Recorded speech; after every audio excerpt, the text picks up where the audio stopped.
Hey guys, it's Christina Paulden here, and you're listening to the replays of the Breastfeeding Awareness, Inspiration, and Story series.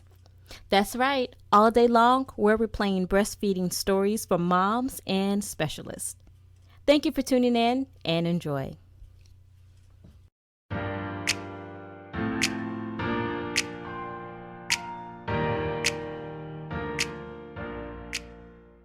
Hey guys, I'm Christina Paulden, and welcome to the Teaching a Love of Learning podcast, your go-to podcast for building a love of learning in your little ones.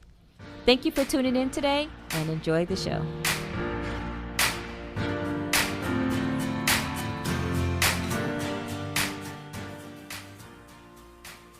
Hey guys, it's Christina here. For Breastfeeding Awareness Month, I wanted to put together a series to help inform and inspire moms to breastfeed. So throughout the month, you'll hear moms and specialists share their breastfeeding stories and expertise. It's my prayer that this series provides you with knowledge and support you need while on your breastfeeding journey. Please keep in mind that this series was created for informational purposes only.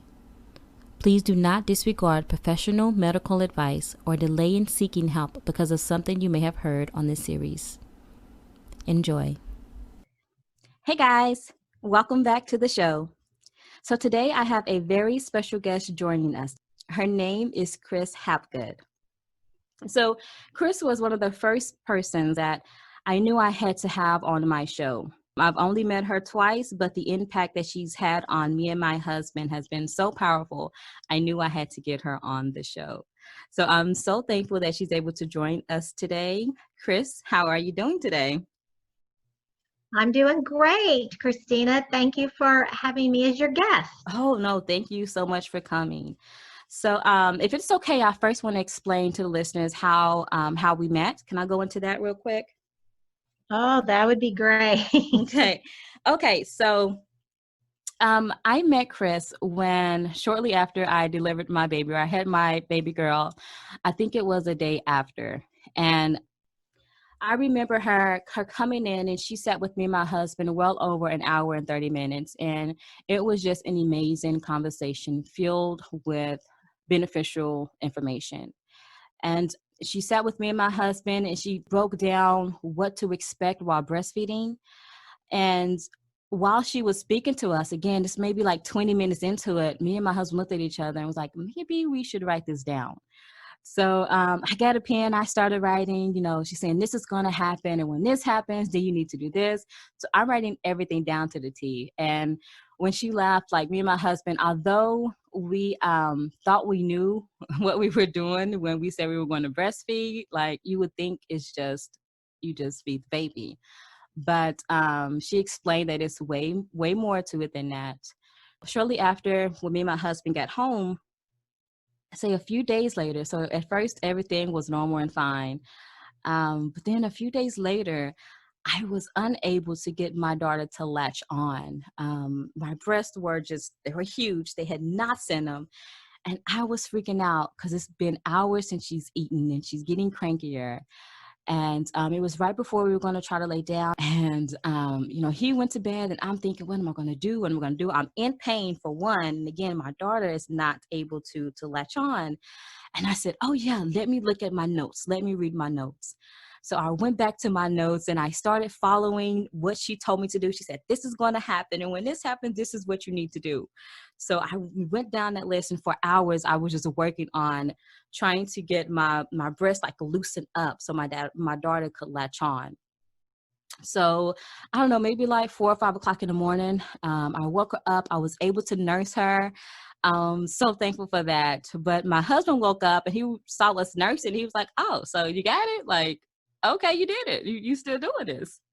So to this day, though, I remember just the experience that I had and how I know for sure that if I had not had this conversation with her, we would not have been able to successfully breastfeed both my daughter and my son for 2 years.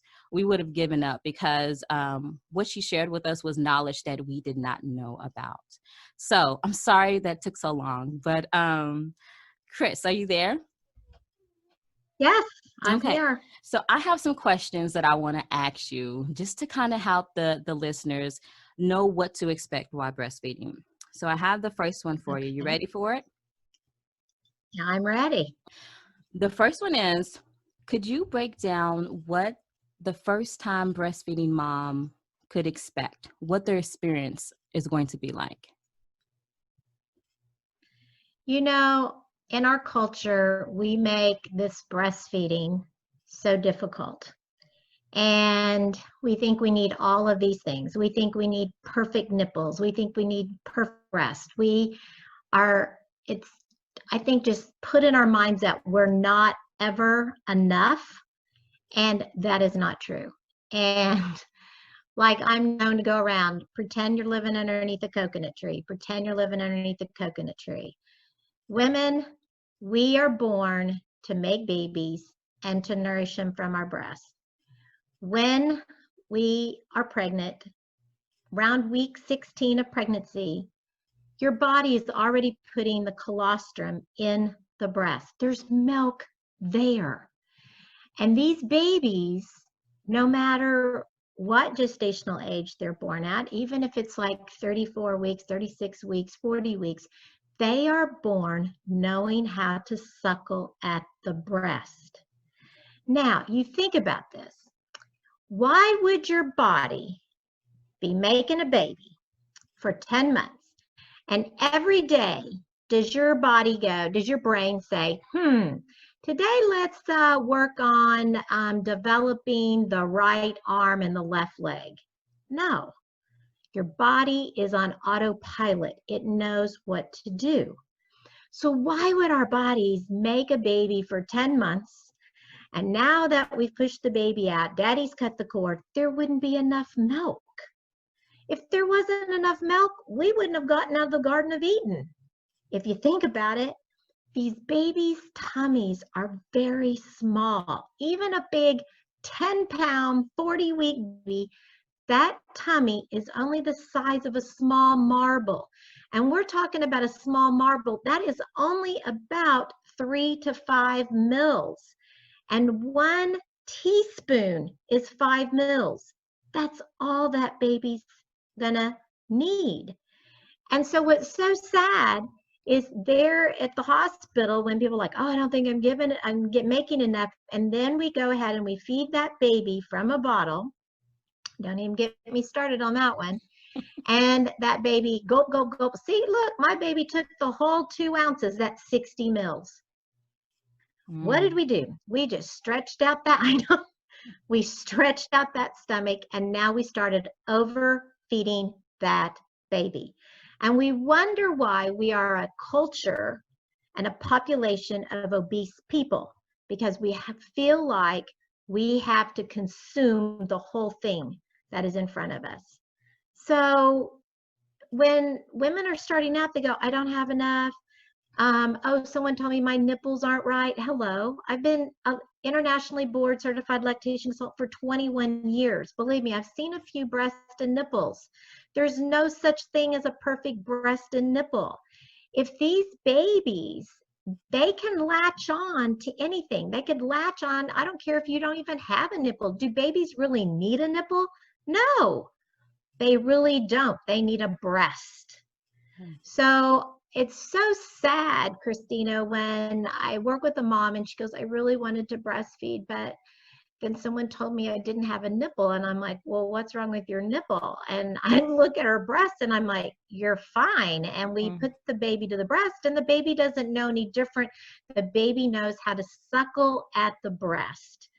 So when this baby, and that's why the American Academy of Pediatrics says absolutely positively no pacifiers, no bottle nipples for at least the first 4 weeks, because we want to get that breastfeeding established. mm, And why is that so important? Because when those babies are at the breast suckling, their tongue is going down and back, down and yeah, up and back, up and back.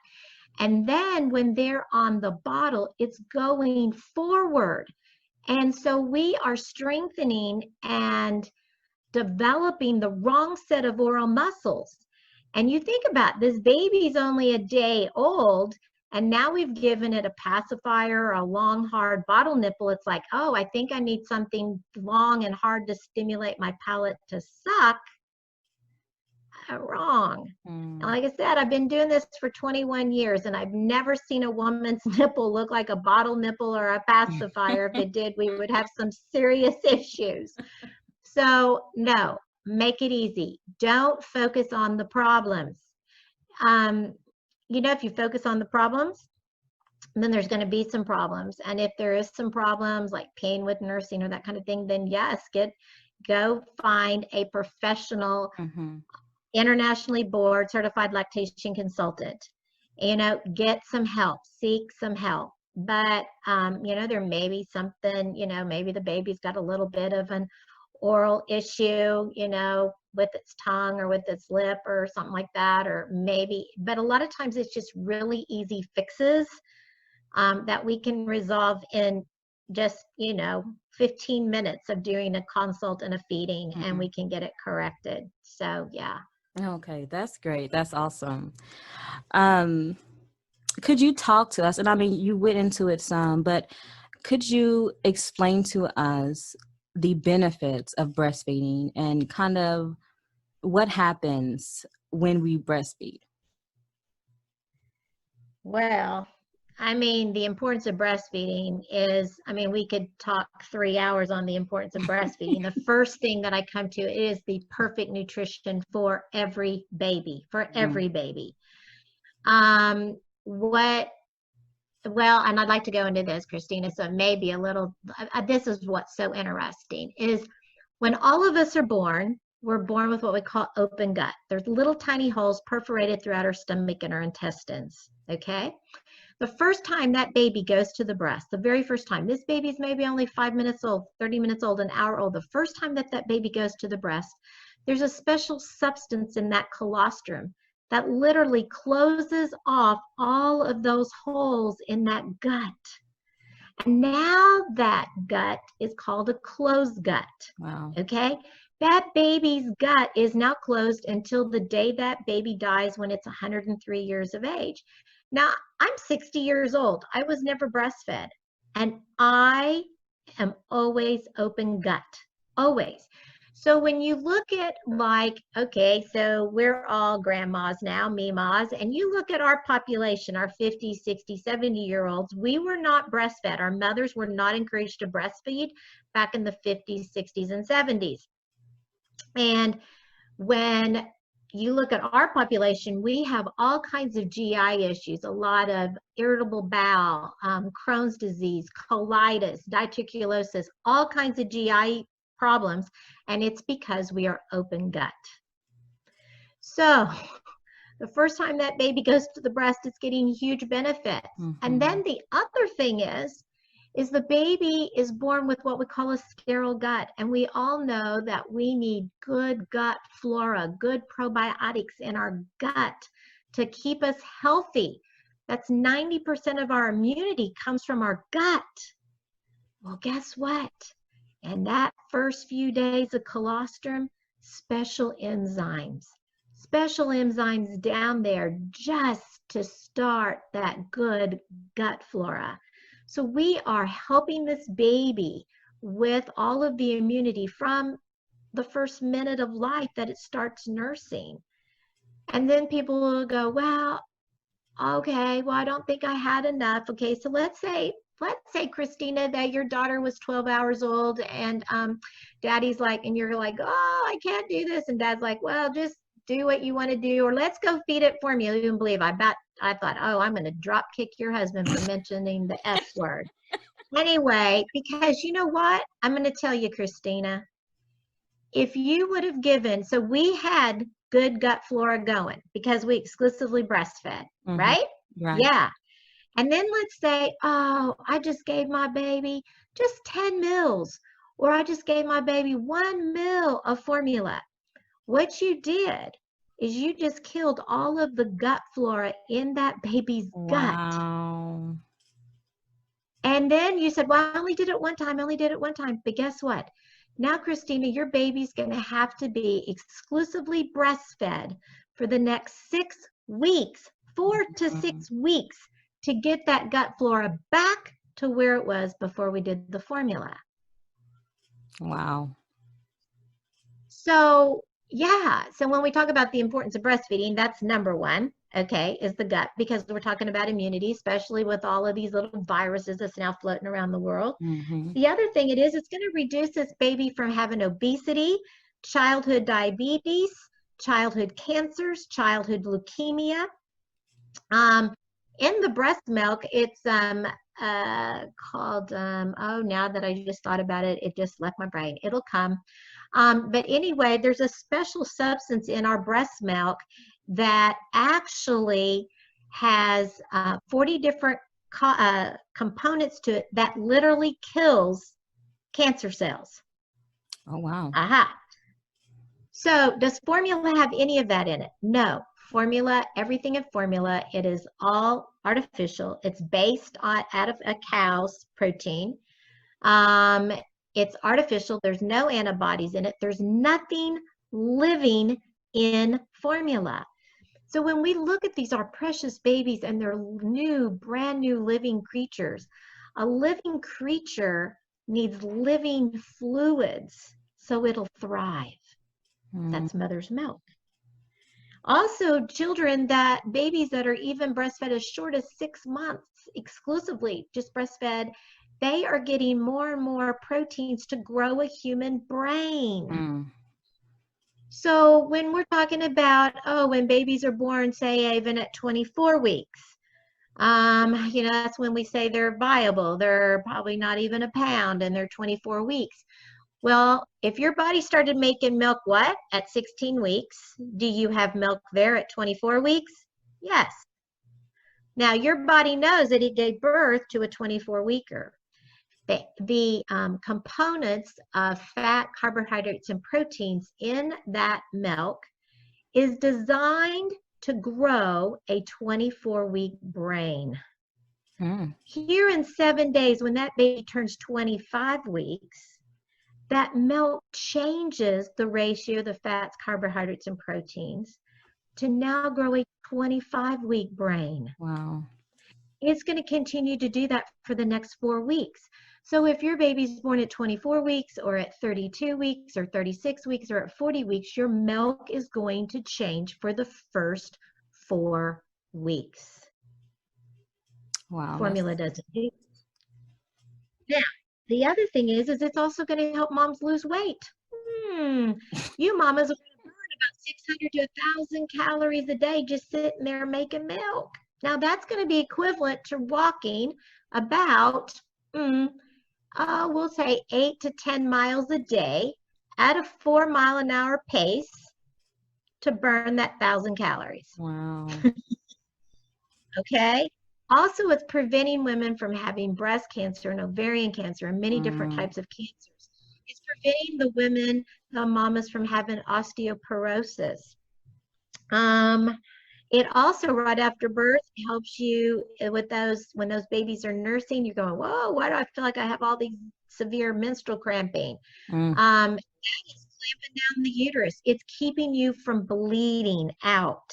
Okay, this is Mother Nature's way of keeping the mommies alive. Okay, and if you think about it, I said, let's all pretend we're living underneath the coconut tree. If we were living underneath the coconut tree, Christina, where would your babies be? Would they be skin to skin and being held by their mommies and their daddies? Yes. Or would they be put in a plastic container? No. If you put that baby and keep that baby in skin to skin, those babies stay warmer, their blood sugars stay up. It's like, ooh, I'm starting to smell mama's milk. I'm getting hungry. We have that baby laying between your two breasts. Did I not tell you your breasts are already making milk? But can you imagine? And you probably remember doing that skin to skin. Yes. And we had those babies between those two breasts. Within about 30 minutes to an hour, you're like, dang, why are my babies all hot? That is Mother Nature's way of taking care of you. Wow, that's crazy. Why do you mamas When you're nursing and you go, oh, why am I getting so sleepy? That's nature's way of taking care of mom, ensuring that she gets sleep, putting a restful serotonins in her body that she can relax, Mm, bring down the blood pressure. Again, we really don't need to make this thing so complicated. right. That's awesome. That was amazing. I want to know something that was really helpful to me, and I mentioned this was how you explain the breakdown. And again, it was my notes that I had that I was able to go back to say, this is normal, this is supposed to happen, and this is what I need to do. So could you kind of Mm-hmm. just explain, from when you're at the hospital, when you leave in the hospital, what you can expect now that you're on your own, you don't have anyone there but your husband.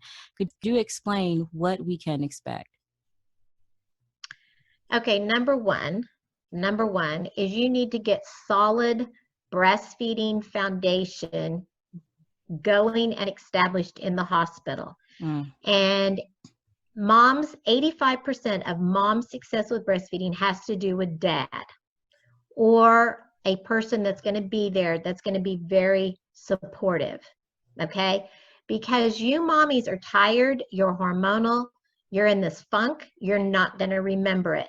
It is my dads that remember it. And you've got to have that person there. And nurses can be helping you with the breastfeeding, but wherever you're delivering at, you really need to make sure that there's a lactation consultant that is going to stay there and watch that feeding through the whole entire feeding, not just like, yep, it looks like you've got the baby positioned well and off they go. Or, the nurses are busy, they may do that. No, you want to have someone there to explain things to you and that kind of thing. Here in Oklahoma, we've got the Oklahoma breastfeeding hotline, which is a toll-free number that you can call, which is 1-877 271 6455. You can call that number 24 hours a day, 7 days a week, free of charge, free of charge. And most of those are some of my coworkers that I work with at the hospital that I work at, and they're manning the hotline. So there, I know that they have helped a lot of women overcome a lot of issues and help them nurse their babies a lot longer than what they would have done. mm-hmm. So that is an excellent resource out there. Yes, we may have really good intention aunts and grandmas out there, but things have changed. Trust me. The way we practiced lactation and breastfeeding 10 years ago is not how we're doing it today. So, with evidence-based research out there and with all these studies, we are changing the way that we present information, the way we look at things now. So, yes, we do need supportive people, but we also need to get the right information out there. Right. So don't go to like Google and say blah blah. Yeah, don't do that. Get somebody that is literally qualified to help you. So, it's just like, again, Christina, I know I told you guys this. When now that we're in this COVID thing and we're limiting only dad to be in the hospitals, that is really a blessing for these parents now, because guess what? You're not entertaining 32 people in your room. Mm-hmm. You are doing a lot more skin to skin. You are putting your baby showing you feeding cues. You're catching it because the baby's not all wrapped up in 3 blankets being held and rocked by grandma. Okay. So the one thing that I really encourage my families is, I tell the dads, I said, Dad, you're going to go home. We're going to put a big sign on the door that says, do not enter. Leave the chocolate cake and the casserole in the front seat of the truck. Lock that front door. You and mom strip from the waist up, strip that baby down the diaper, and do tons of skin to skin. Do skin to skin and pretend you're living underneath this coconut tree. Let your baby do baby-led feedings. Don't be watching the clock. Don't be Mm, putting this baby on a schedule. You think about us. So, Christina, every time you sit down to eat, is it the same time every day? It is not. No. Is it the same amount of food? It Do is you eat the not. same amount of food? No. So, why should your baby be summoned to that I can only eat this time, and this time? Breastfed babies are going to nurse easily 10 to 12 times a day, easily.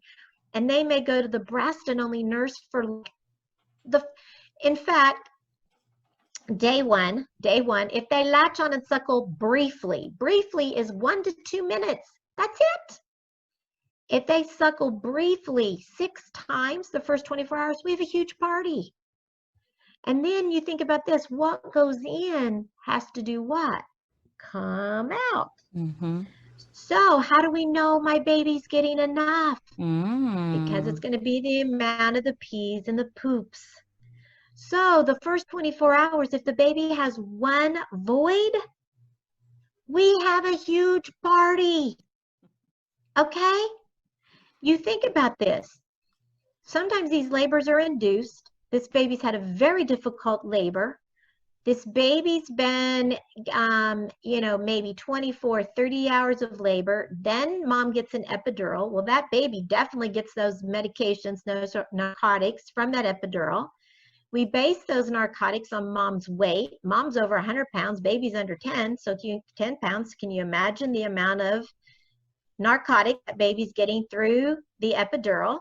Okay. And now the baby's tired from all the labor. And guess what? Now we're born. Boom.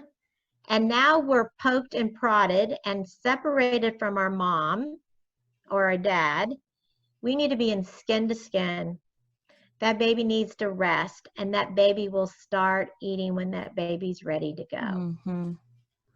Right? That's good stuff right Again, there. and instead we go, oh, well, the baby's got to do blah, blah, blah. The baby has to have this much. Oh, we don't know if the baby's getting enough. Again, one thing that I can really stress to you, Christina, and I know I stressed it to you and your husband 5 years ago, we need to stress to your audience that they need to advocate for their baby.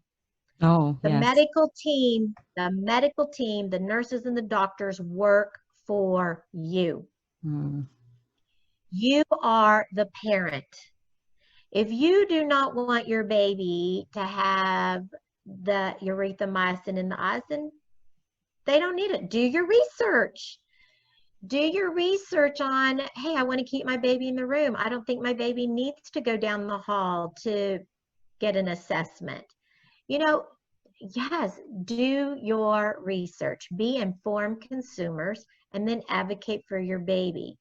And you think about these babies only know their mom and their dad. Mm-hmm.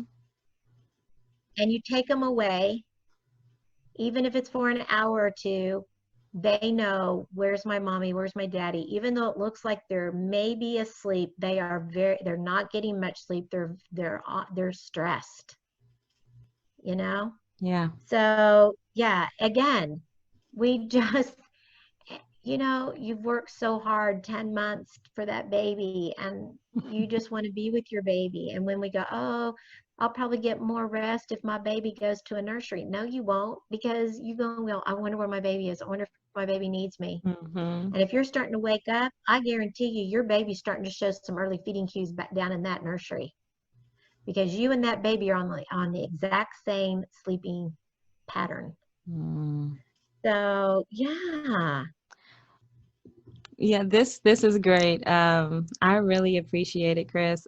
Again, the information that you provide is really good information, and I know a lot of times we just don't know.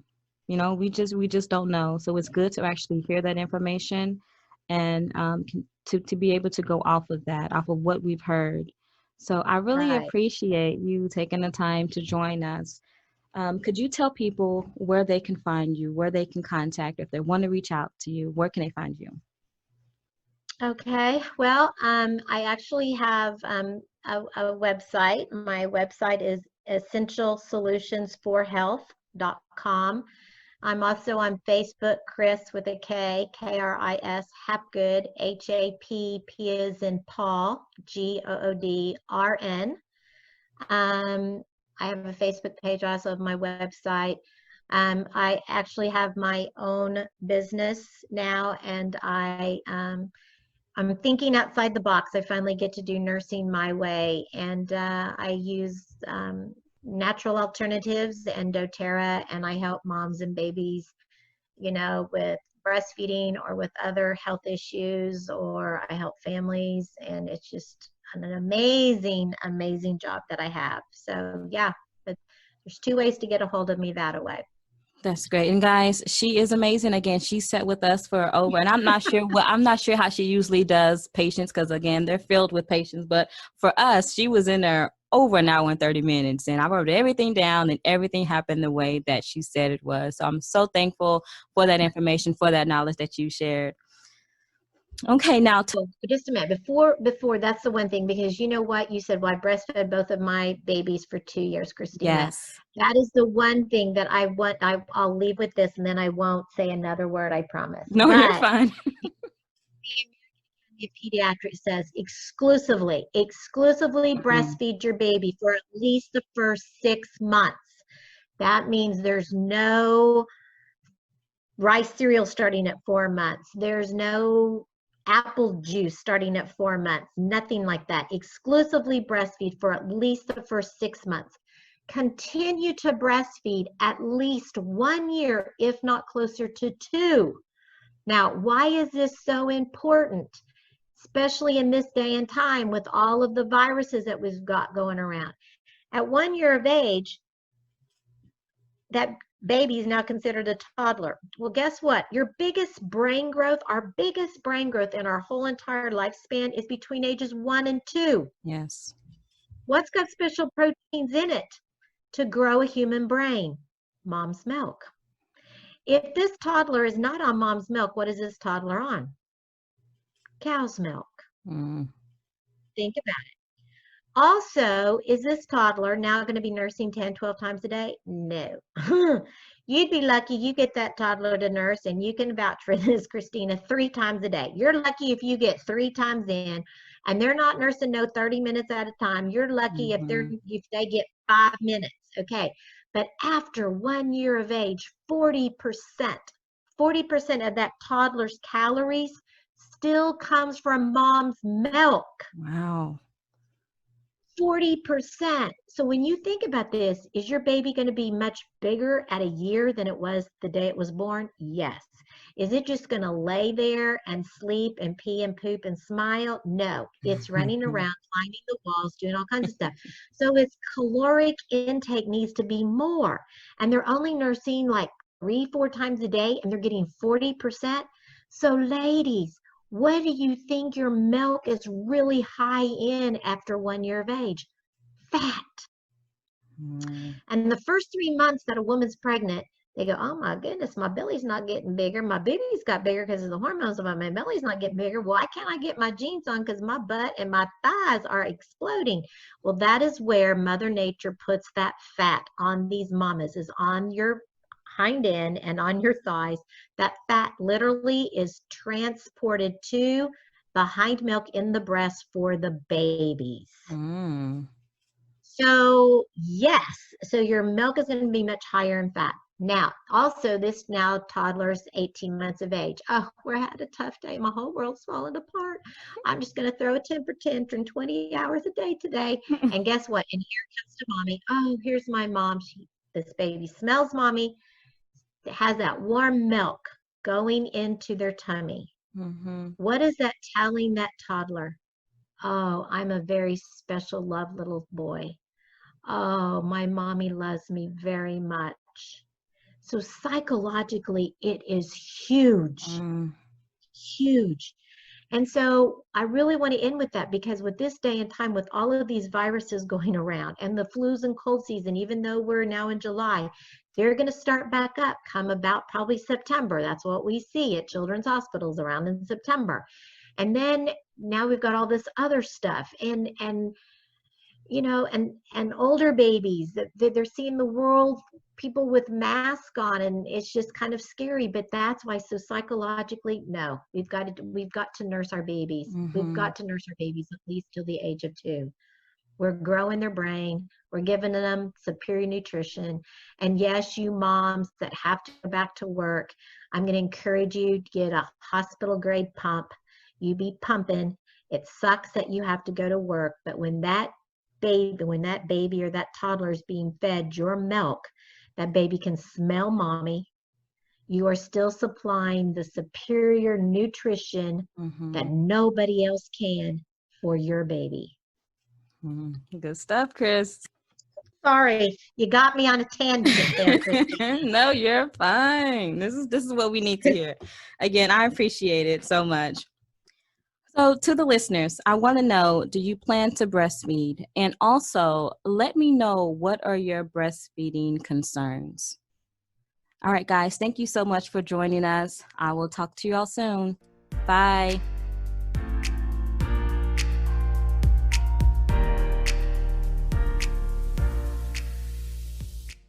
Thank you for tuning in to the Teaching a Love of Learning podcast. I hope you enjoyed the show. For more resources and tips on how to create a love of learning in your little one, visit teachingaloveoflearning.com. Be sure to subscribe so you're notified when new episodes are posted. Talk to you soon.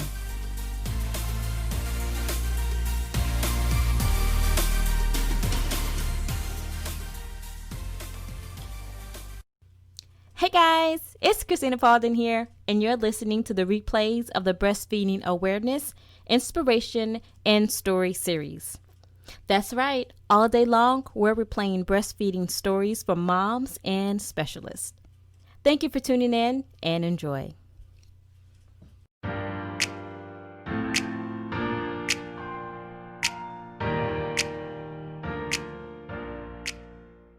Hey guys, I'm Christina Paulden, and welcome to the Teaching a Love of Learning podcast, your go-to podcast for building a love of learning in your little ones.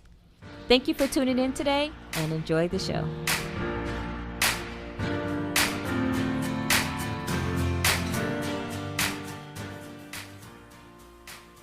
Hey guys, it's Christina here. For Breastfeeding Awareness Month, I wanted to put together a series to help inform and inspire moms to breastfeed. So throughout the month, you'll hear moms and specialists share their breastfeeding stories and expertise. It's my prayer that this series provides you with the knowledge and support you need while on your breastfeeding journey. Please keep in mind that this series was created for informational purposes only.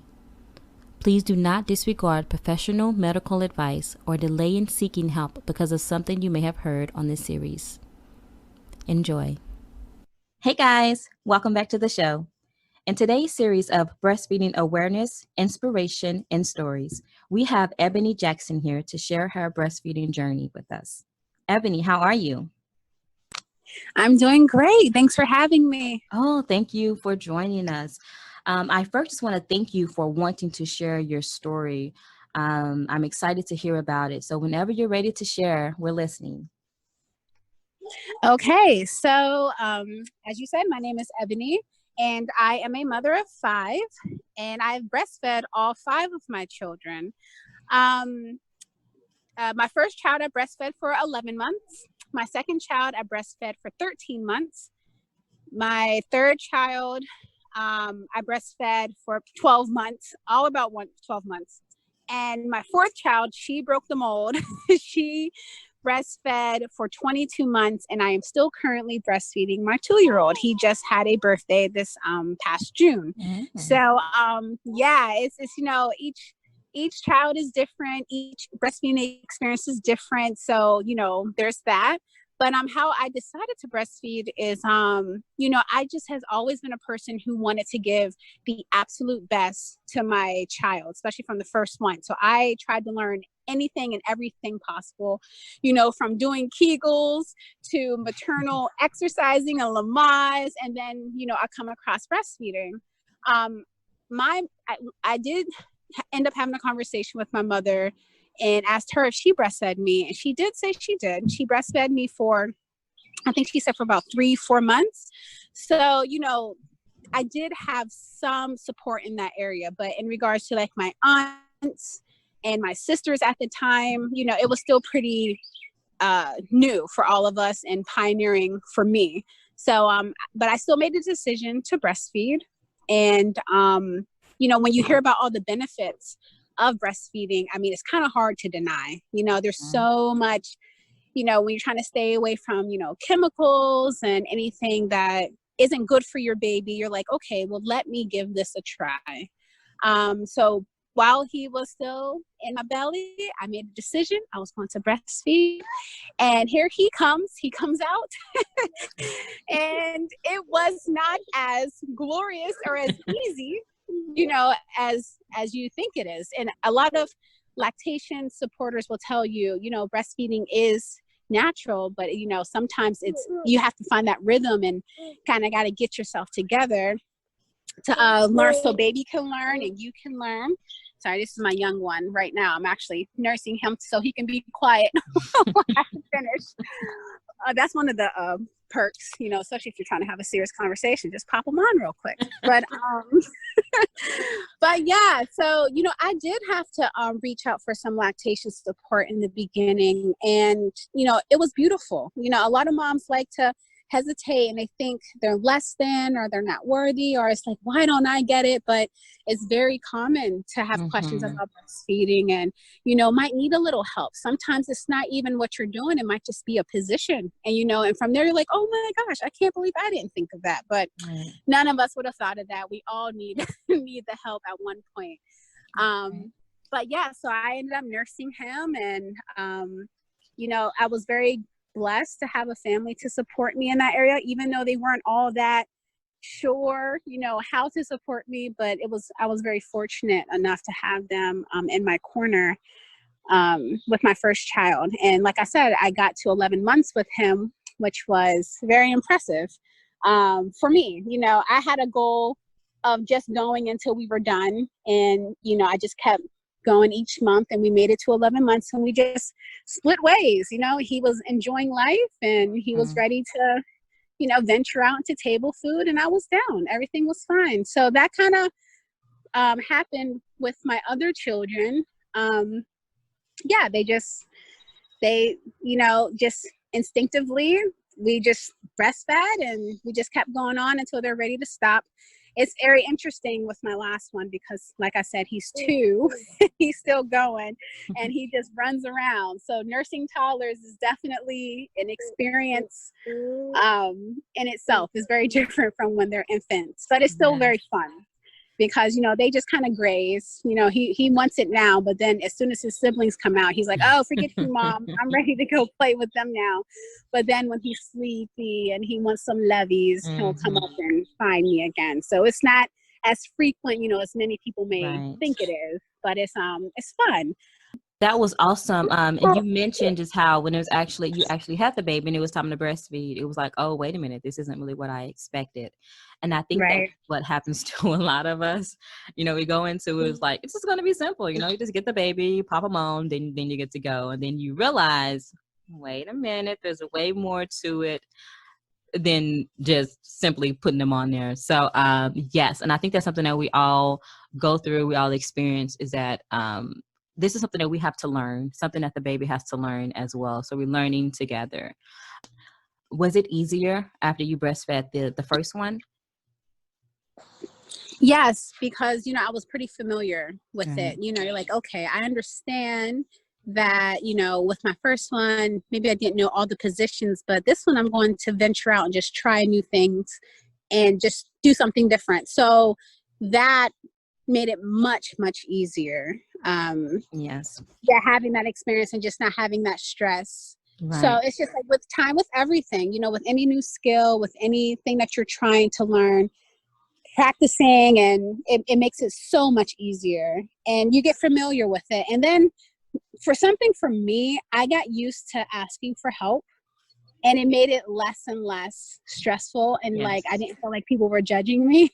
So even with my second one, I still needed some assistance, but not the exact same thing. So it's like they say every pregnancy is different. Well, each baby is different too. You know, Right. some of them are very much, maybe a little bit more aggressive at the breast, or ones just kind of want to nurse for 5 minutes and stop, and then 10 minutes and then stop. So you just kind of have to figure out what that baby is, and just getting comfortable with saying like, okay, if I just have a question, I'm just going to ask. And I'm pretty sure another mom has gone through that, even if it's just a friend I'm talking to or a professional or certified lactation consultant. They've heard it all. They have heard so many things. Yeah. I wanted to get your perspective on that, because I know with my son, who was the second one, I still experienced the same thing that you would experience while breastfeeding, but it was easier because I knew what to expect. So there wasn't a lot of freaking out. I knew what was going to happen because I had that knowledge of breastfeeding. It was easier, you know, it was less stressful. So what I'm getting at is once we have that knowledge about breastfeeding, then we'll know what to expect. So it's going to be easier for us. So if you choose to breastfeed multiple children, know that it's going to be easier the second time around because you're familiar with it. You know what to do, and it's something that you were created and designed to do anyway. So that is awesome. So Ebony, I want to know, would you like to provide some words of encouragement for breastfeeding moms out there in the world?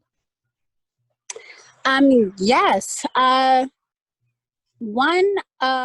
I am a part of a breastfeeding circle here in my area, and it's just where a group of moms who are experienced breastfeeders come to share their experiences with new moms or soon-to-be moms about breastfeeding.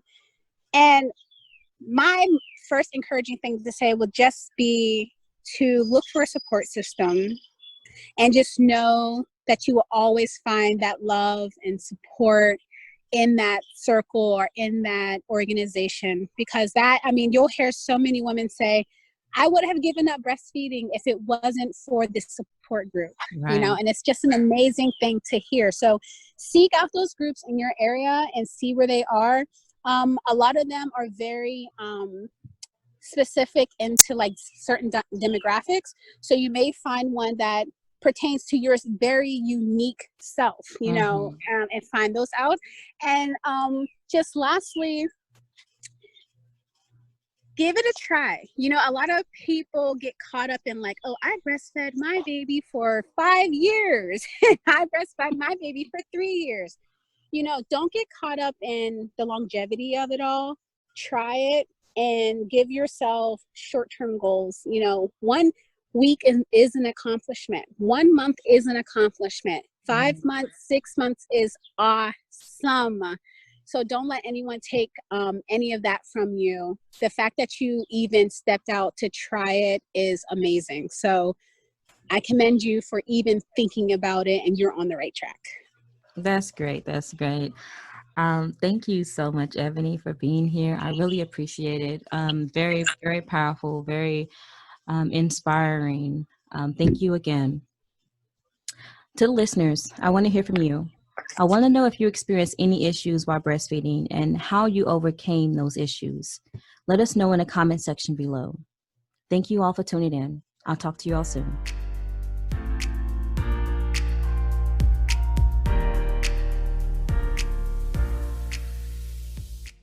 Thank you for tuning in to the Teaching a Love of Learning podcast.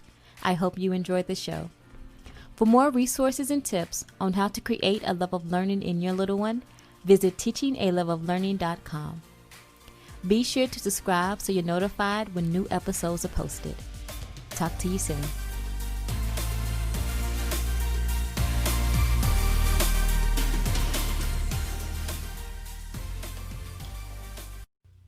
Hey guys, it's Christina Paulden here, and you're listening to the replays of the Breastfeeding Awareness, Inspiration, and Story series. That's right, all day long, we're replaying breastfeeding stories from moms and specialists. Thank you for tuning in and enjoy.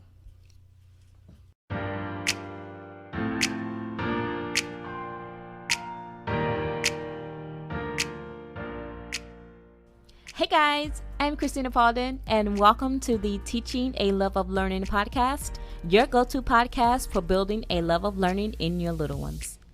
Thank you for tuning in today and enjoy the show.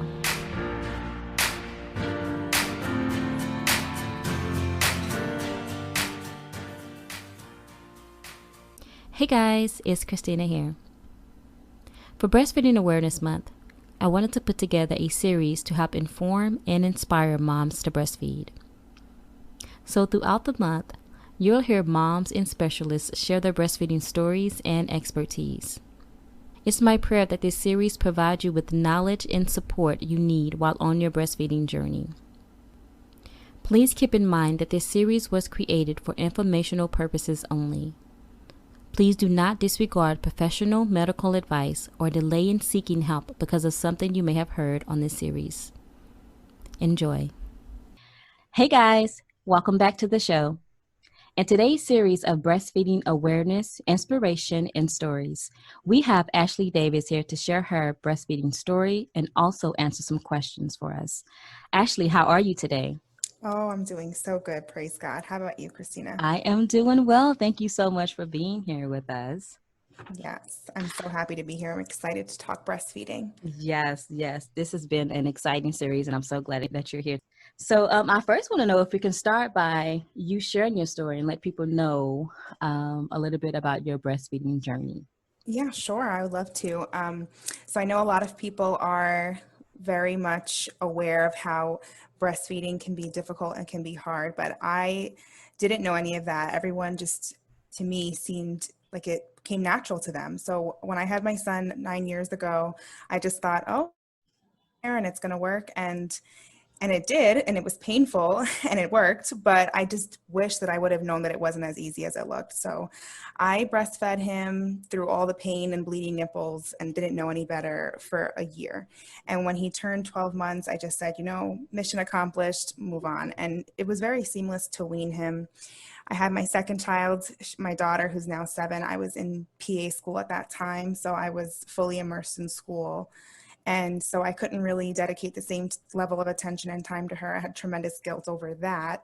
But I had priorities that were unfortunately taking up a lot of my time with school. So I only breastfed her until she was 4 months old. I tried pumping while I was at school, and the stress and the commuting affected my supply. She got formula and was just more interested in her bottle. So I felt so bad about her being formula fed. I acted like I was feeding her battery poison. I was like, I'm a horrible mom. And then I thought I was done having children. I got pregnant again, ended up having a miscarriage, and just was like, why is this happening to me, God? Why would you let this happen? Why would I have a miscarriage? What did I do wrong? And so I had that miscarriage at 14 weeks, and I wanted to get pregnant again, and I did. And I had twins, and they were born on the same day that I had my miscarriage, a year later, to the same day.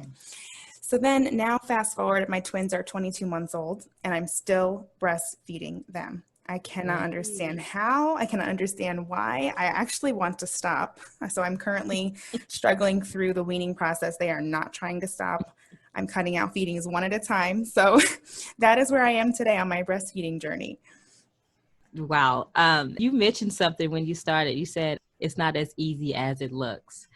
And this is crazy because when me and my husband said we was going to breastfeed, we just thought, you just get the baby, nurse them. Just put them on there. Right? That is not at all. There's way more to it than that. And I think it's just the knowledge that people just don't know, So I'm so glad that you're here to share your stories with us. But yeah, that's what me and my husband thought as well. But it's way more into it than that.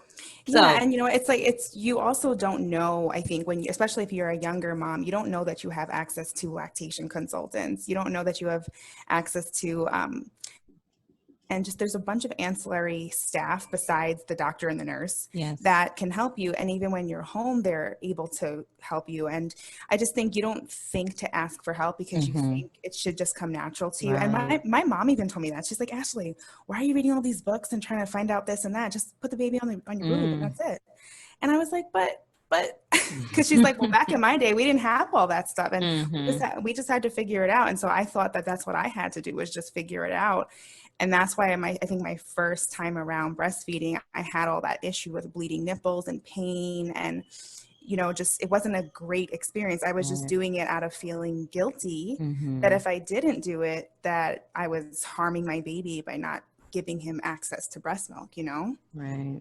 Right. Yeah. I think we all go through that, like that guilt of formula, Yeah. just as a woman, you feel as though if you go into it saying you're going to breastfeed, you not being able to do that, it can be kind of devastating. You can feel like you're broken, or so I understand that too. So I want to ask you, could you kind of break down what the first time breastfeeding mom would experience? Yes. So, I mean, the first time breastfeeding mom is going to experience some lack of, what should I say, like some disappointment, because I think their first time breastfeeding mom is expecting just overflows of milk to be coming out of, Right. and she's going to have so many bottles to fill up, because you see that on social media. Even you see moms who Mm-hmm. are breastfeeding, they have all these bottles of milk, and that is just not what happens in the first few days after you give birth. So the first few days after you give birth, you're going to get literally droplets of yellow liquid, which is called colostrum, and it's so chock full of nutrients and fat. It's like the perfect concoction of what your baby needs. And so formula is never able to duplicate it, because there's just no way to add all the antibodies and the microbial things that are in breast milk. There's no way to add those things to formula. So Right. perfect concoction.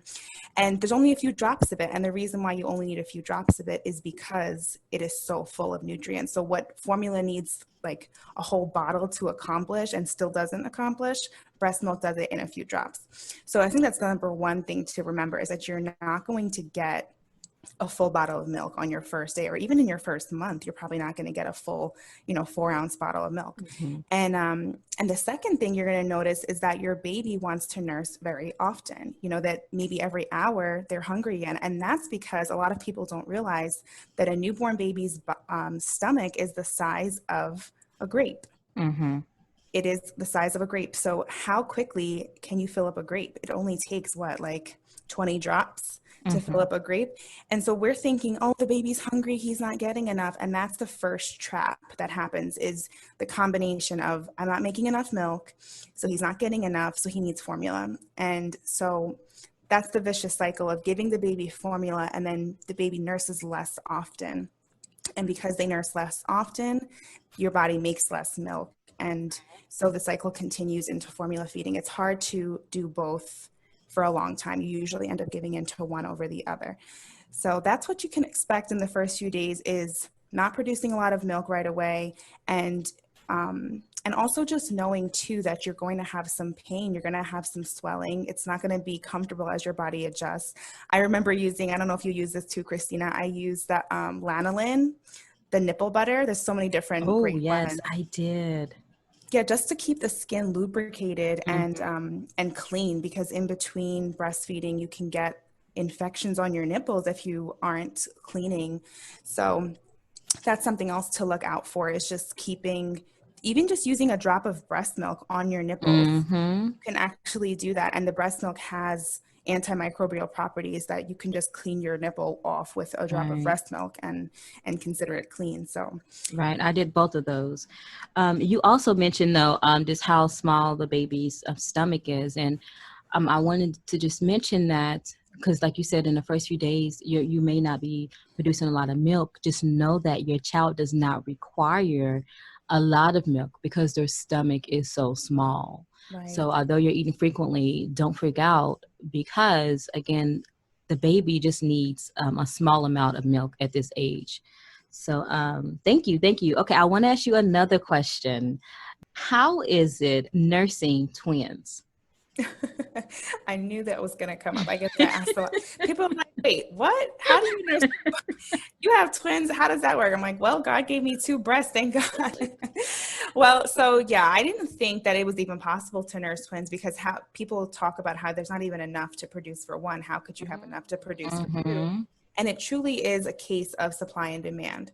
So the same way we saw toilet paper running out in the stores because so many people were buying it, and then in order to get it, you had to pay more money for it. It was supply and demand. The more you demand it, the more the less the supply is, the more that there is the demand, and then it's a cycle. So it's the same thing with breast milk, that the more that the demand is, the more your supply goes up. And so people are not understanding that. I think they don't understand that breast milk really works that way, that the more you demand of your body, the more your body will make. And so starting out with breastfeeding them, it started with me finding encouragement, finding out that people did breastfeed their twins successfully and for a long time. That was the first step for me, having a different mindset. And I think breastfeeding is a lot about mindset. If you go into breastfeeding thinking, I'm not going to make enough milk, my baby's going to be hungry all the time. I make big babies, they need a lot of food. And if you have a husband or a mom or a mother-in-law who's going to be that negative inner voice, which I had those, then you have to kind of decide for yourself that you're going to respectfully agree to disagree with them and say that this is a value to me and I'm going to try, and not to the point of putting yourself through complete depression and feeling inadequate. I wouldn't say try to that level, but I would say that you are going to have to put yourself through it a little bit, that you're going to go through ups and downs emotionally and hormonally as you try to establish your breast milk supply. And that's sort of what I went through as I was trying to build up my supply. I had to eat a lot of oatmeal. I had to eat a lot of calories and drink a lot of water. I actually got one of those stainless steel water cups that keep my ice cold. So that way because I don't like drinking water, but now I actually still do it because it keeps me wanting to drink the water. I always have the water nearby me. So drinking a lot of water and eating a lot of calories, I think you burn maybe an extra 500 calories when you're breastfeeding twins. So that was motivation for me. I was like, I want to burn 500 calories sitting on my couch. So yeah, that's what it was like starting out breastfeeding for me, was eating a lot, drinking a lot of water, and having a really good support system, being aware of that it was possible, and then letting people know in my circle that if you think I'm not giving my child or my children enough nutrients, then we can agree to disagree. I know that my children are getting enough. And my first few weeks of breastfeeding the twins was just a lot of me putting my foot down about not letting them get formula. The doctors in the hospital wanted me to give one of my twins formula because they had lost some of their body weight. And again, it points back to being educated. Infants are supposed to or can lose up to 10% of their body weight. And so one of my twins, they were born at 7 pounds, 4 ounces, and the other twin was born at 5 pounds, 10 ounces. So the smaller twin was the one that was losing a lot of weight. And so they were trying to get me to supplement with formula in order for me to go home. They wanted to see her gain weight before I went home. But I told them, it's okay. I know she'll gain weight. And when I'm at home, I'll be monitoring her weight. I'll put her on the scale each day. I'll be monitoring her peeing diapers, her poop diapers, to make sure that she's gaining and she's getting what she needs. So I'm telling you, it's important to have that education and awareness so that you don't get bullied. And this is something that keeps popping up, and I want us all to pay attention to this. What everyone is saying that you need, one is support. The other one is knowledge. We have to inform ourselves of not only how to breastfeed, but also our rights when we're inside these hospitals. We need to know that we have a right to refuse some sort of service. We need to know that we need support, even if that support is coming from yourself, which hopefully it's not, because when you just delivered a baby, you're not going to remember, all of the things that you need to be doing. You're not going to be on this type of a schedule. You're going to need someone there that's going to be helpful and support and remind you of these things. So listeners, please listen to this. Support and knowledge is what keeps coming up. Okay. So I want you guys to really make sure that you all are making sure that you all have these two things. Yes, I can't agree with that or echo that anymore, Christina. That is such good advice because, like I said before, support and lack of support. You have to be able to monitor where you're getting that lack of support, where you're anticipating it or you're expecting it, whether it's from your husband or your mom. You can't be looking for any badges of approval or any trophies from them, because breastfeeding, unfortunately, even though people know that it's good for the baby and breast is best, unfortunately, they don't see the other side to it. They don't know that what the struggle is hormonally and emotionally on mom. So that's the thing. When they see moms struggling, it's really coming from a place of concern that they just want you to find the easiest way out, and Right. that's formula. Right. Right. I agree. All right, Ashley, would you like to provide breastfeeding moms with some words of encouragement? Yes, I would. I think that breastfeeding moms need to know that their bodies were made to do this. And I was so impressed by my pediatrician telling me this, because I feel like pediatricians don't always know. Their pediatricians are actually not certified in breastfeeding, like training. They're not necessarily lactation consultants. They're not even nutritionists. So even though you may look to your pediatrician for medical advice, you should be aware of what their limitations are. Unless they have a certification in lactation or in nutrition, they may not really be able to advocate properly for you or advise you properly in this area. So I would just encourage you that you are reaching out for those extra resources, or seeking out a pediatrician that has that knowledge or is an advocate for breastfeeding. And that's what I did when I was first starting out looking for a pediatrician. I would ask in my local Facebook moms group, do you know of a pediatrician that is an advocate for breastfeeding or is aware of breastfeeding support and that sort of thing? So that's one of the most important places to start, is having that professional support and having even virtual support. There's so many breastfeeding Facebook groups, and there actually is a Facebook group for breastfeeding multiples. Oh, And yeah, so there's a La Leche League for multiples, and they meet in person, and they also meet virtually, and they have a Facebook group where people just share all the ups and downs and tips and tricks of breastfeeding multiples. And so if you're a breastfeeding mom of multiples or of triplets, even, there's a group for triplet breastfeeding moms. wow. And so those groups are really great resources and just sources of encouragement when you think that you can't do it anymore, or what is normal, what's not normal. Should I switch breasts and let one twin get one breast and the other twin get the other one, or should I keep them on the same breast always? And so there's just all these different topics that you think, how can this even be a topic of concern? But by having that group of women who are walking where you're walking, unfortunately your husband or your mom or whoever's in your circle, they may not really be able to lend you that support. And even your pediatrician, they can't lend you support that they've never experienced for themselves. Yeah. So I would just encourage you to reach out for support. There's groups for single breastfeeding moms. There's groups for, like I said, breastfeeding multiples, and just any special circumstance that you find yourself in. There is a group that can support you. And that's what I would encourage you to do, is to get that support, and then also get yourself educated, whether it's through breastfeeding podcasts like this one, or it's through breastfeeding books or breastfeeding websites. Just read a little bit each day. And that way, when the issues come up, you're already ready. You already have your arsenal packed with all of your plan B, C, D, and E. And if you're a believer, I would encourage you that you pray about this, because I know as a believer myself, I'm a Christian, but I feel like I didn't know that I could pray to God for this. I feel like God's like, okay, I only really want to hear from you on Sundays, and when you want to pray and thank me for certain things, thank me for your food, but I don't want to hear about your breastfeeding issues. So I feel like for me, realizing that I could come to God and ask him for help in the most minor of things was just so powerful. He's the one who made our bodies this way. Right. And my pediatrician had to remind me of this. He said to me, look, cows make milks for cows, and humans make milk for humans. So why do you feel like you need to give your human baby some cow milk when you have milk for your baby, and your milk was made specifically for your baby? And that was so beautiful to me. And that's what encouraged me so much, was knowing that my body was designed for this. It was made for this. And, just a little interesting fact for you is that, did you know that when your baby's saliva is absorbed into your nipple, it creates a feedback loop to your body to change the composition of your milk to meet your baby's growing needs at that time? So it's kind of controversial, because then people think, oh, well, then if I pump, I'm not getting that same feedback input because the saliva is not on your nipple. But I just found that, wow, that's so interesting that that could be a system that's in place, Yeah.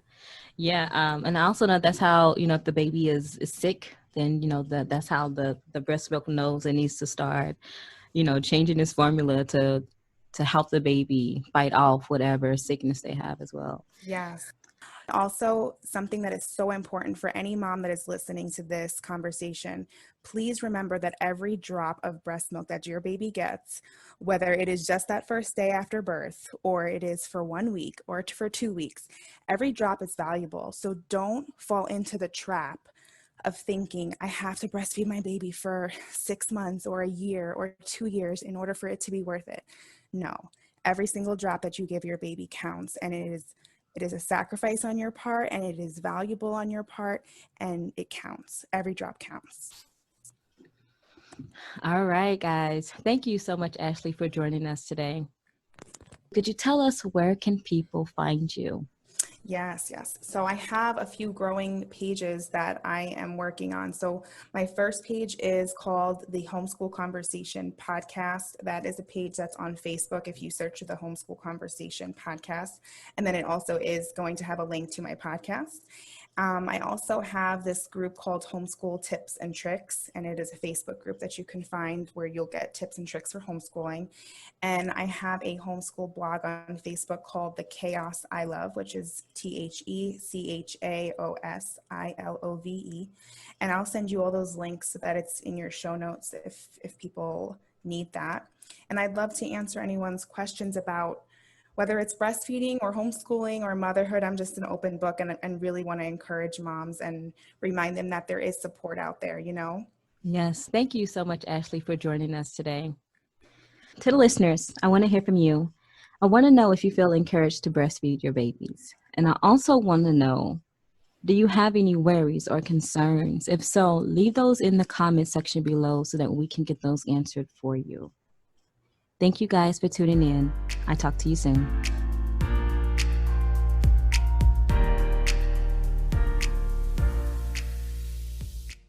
Thank you for tuning in to the Teaching a Love of Learning podcast. I hope you enjoyed the show.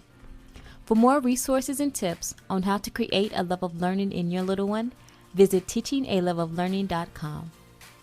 Be sure to subscribe so you're notified when new episodes are posted.